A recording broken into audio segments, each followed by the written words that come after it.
PHL 17 presents In Focus, a look at the issues affecting the Delaware Valley. Now your host, Steve Highsmith. Caring adults make all the difference in the world to children. Ideally, those adults are the parents of the kids. But what if a parent is not there or tries, but more is needed? Good morning, I'm Steve Highsmith, and welcome to In Focus. One answer for more than 100 years has been Big Brothers, Big Sisters, an increasingly effective and ever-present organization focused on mentoring young people. The results: better schoolwork and attendance, better relationships, and less drug and alcohol use, among others.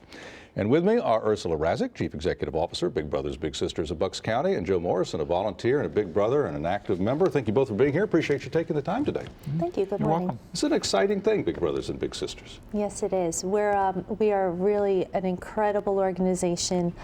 We're so dedicated to the children in the county and really providing one-to-one mentoring opportunities for children who are at risk. How did you get involved, Joe? When I retired due to a disability, I was looking for things that I thought could have a true impact on the people that an organization or a mission was dedicated to. And I found Big Brothers was really that. I was able to work and spend time right with the children. In fact, I have worked with two over the last 7 years, and it has had a true impact on both the boys. Had your career prepared you for that? I had worked in executive recruiting, so relationships was what I was involved with, and developing them. So having a chance to work with young boys, young students, and to develop working relationships with them when they were in their third, fourth, fifth grade years, all the way up through high school. It was a challenge, but at the same time exciting to do that. Let's talk about what bigs are and what littles are. What's a big and what's a little? Well, a big is an adult who is volunteering their time to really spend time with a child who is at risk. Our littles are children who are referred to us either through the school system, through the juvenile court system, through other professionals, through their family, or through the children and youth organization. Is there a dominant path out of all those that you just mentioned, or does it sort of go across all of that? It really covers all of those. And does it vary with community to community? Because it's obviously you're a national organization, and Bucks County has a strong presence in Philadelphia, rather in Pennsylvania, among all the Big Brothers Big Sisters organizations. Do you find that replicates itself in all the others that you talk to? Yes, it really does. And this mentoring that you talk about, how is that the focus? Do you tell all the folks who want to volunteer and say, think of yourselves as mentors? Is that the first step? It really, we do ask them to think of themselves as such. When you volunteer your time, you're really taking a child who may not have an opportunity to interact with an adult that often, and you will meet with each other, you would meet together the first time, and you would begin to try to set perhaps some goals. A lot of times the initial meeting is really just to get to know the child, and after a while you set goals. Sometimes the goals could be something like making the honor roll. It could be joining a softball team, learning how to pitch. It could be something so simple as that. And you work together to really attain those goals. And a lot of times when the bigs and the littles, when they do finally attain a goal, it becomes such a huge celebration. We hear about it back at the office often. So it's a great opportunity for someone to give of their time. So with the children involved, they get referred to you in various ways, but how do you find the mentors? Because do you go out and canvas, or do you have to wait for them to actually come to you? Would you like to take that? All of the above. I mean, we reach out through through all organizations that we have contact with the local business community, with one of our programs called School Based. We really reach out to companies who feel it would be wonderful to give employees who'd be interested the opportunity to consider mentoring at schools within a few miles of that local business, so they can do that possibly at lunchtime at a local school. Or you can reach out through traditional advertising and marketing, reaching out to the community through local, organizations such as churches and other schools, and that type of format, to where people are drawn to you through our website. People will pick up and just be drawn to us. So you'll in that take way. the phone call, you'll take the email, Exactly. but you also are going out to organizations and saying, we're here, this is what we need, and if your folks want to get involved, this is a good thing to do.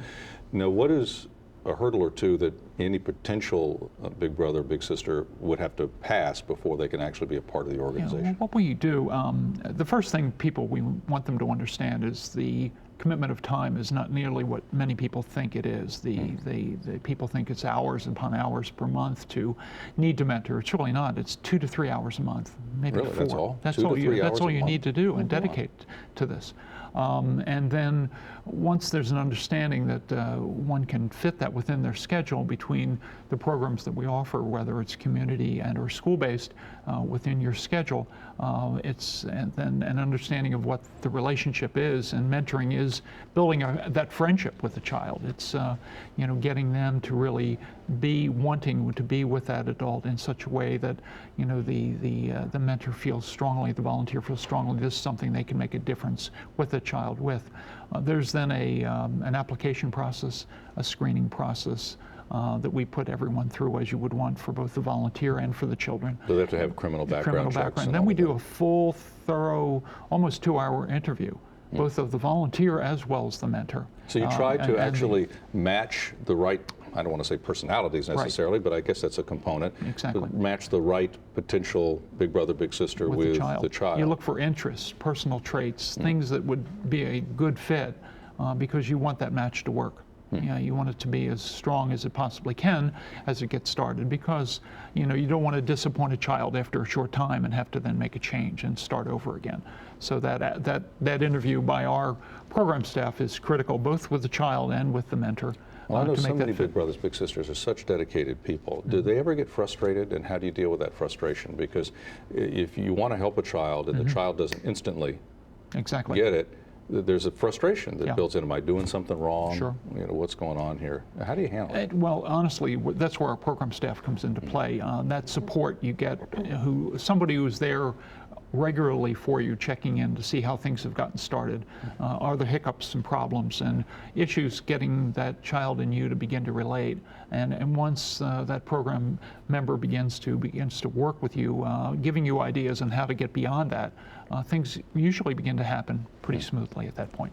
Yeah, one of the key things we do is when we do make the match, our program staff, they do check in with all people from the match on a monthly basis.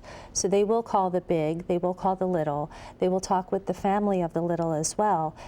Sometimes they'll even get notes from the guidance counselors if they were referred through a school. So they really do keep a watchful eye on how the match is progressing, and if there is a potential issue, then they can try to meet and see if there's a way to resolve it. And I don't want to paint all the children as having problems. That would be wrong. But there obviously are some kids that have perhaps an emotional issue or a self-confidence problem or something else. And so it might take time for that relationship to build and to have an impact. Kids might want to trust but are afraid to trust. Sure. Right. And that part of thing. That thoroughness on the part of big brothers, big sisters is quite impressive. Has that developed over time? It has developed over time. One of our key targets is to create longer, stronger relationships between the bigs and the littles. So one of our goals is to see what our percentage is at a year to see if the relationship is still continuing. So that is one of our target and focus points. We're very lucky in Bucks County that we've had a lot of relationships that have progressed for many years. And it's a wonderful thing to see when somebody has been with a child for perhaps 5-6 years, the child is graduating from high school, and that's when the relationship will actually close on our end. But the big and the little, usually they continue on in their relationship and it becomes a lifelong friendship, which is a very nice thing to see that will keep on going for 30-40 years. Do you find that might scare some people? In other words, if someone says, look, I want to help out here, but I'll do this for 3 months, I'll do this for 6 months. Is that okay if they come and say that, or do they have to be committed for a year? We'll ask for a year's commitment up front. We really will. Definitely because, again, think of the child, Yeah. and you really will disappoint that child if all of a sudden they've found somebody they really are beginning to depend on to see. And that time sometimes just with them, with the child, makes all the difference. That you have that interest of being with them. And all of a sudden, if you walk away after 3 or 4 or 5 or 6 months, that child could be very disappointed, and you don't want to do that. So we look for that. What kind of feedback do you get from the kids? When the children get to a point where they can communicate in a really strong way, what are they telling you about how this has impacted them? I've heard a lot of them really do enjoy seeing their bigs.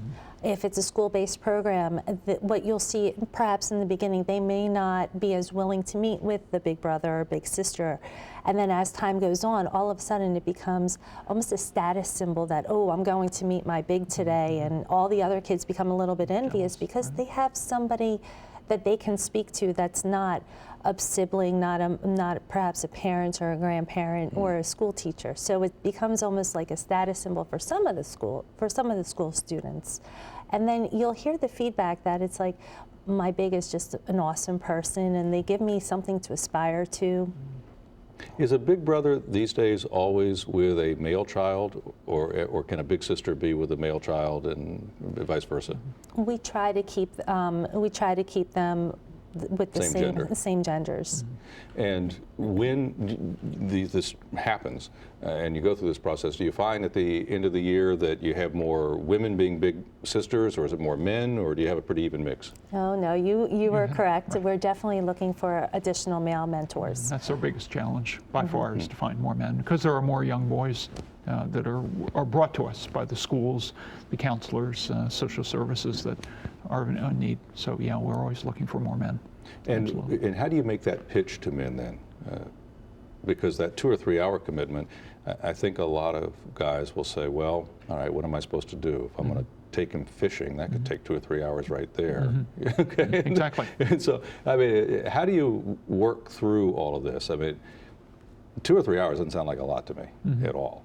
And in fact, I would think 1 2 hours a week would be normal, would be comfortable. Sure. But you know, how do you get that first conversation going? I mean, pretend that I'm someone who just called you up and said, you know what, I think I want to do this, but I don't know if I'm good at this, and I don't know if I have the time for it. The key is getting a chance to sit down and really to either talk with you on the phone or to talk to you face to face, and really explaining how easy really it is to get started and how comfortable one would be with the amount of time you have to dedicate. Once they begin to understand, there's usually a buy-in pretty quickly. It's really that fear of having to dedicate too much time that they may not feel they have with their families, their own families, their own work issues, everything else they have to do in their personal lives. Well, that's a good point. What if you're a parent, a male parent, say, of a child, of 2 or 3 kids, and you have a spouse, and you still want to be a big brother? Can you involve your other family members? Yeah, in the community program, in fact, many big brothers, big sisters will begin to get their families involved, have the little brother come to family events, barbecues, things like that at the big brothers or big sisters' homes, or take one of their family with them. Let's say if they're going to one of the local parks, or let's say the zoo here in the area, and take the little with them to that type of event. I want to talk more about this, how folks can get involved, how they can support Big Brothers Big Sisters of Bucks County and throughout the region. More in a moment on In Focus. Stay tuned.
We're back on In Focus. Good morning. I'm Steve Highsmith. We're talking about becoming a big brother, big sister, and the impact doing so has on young people.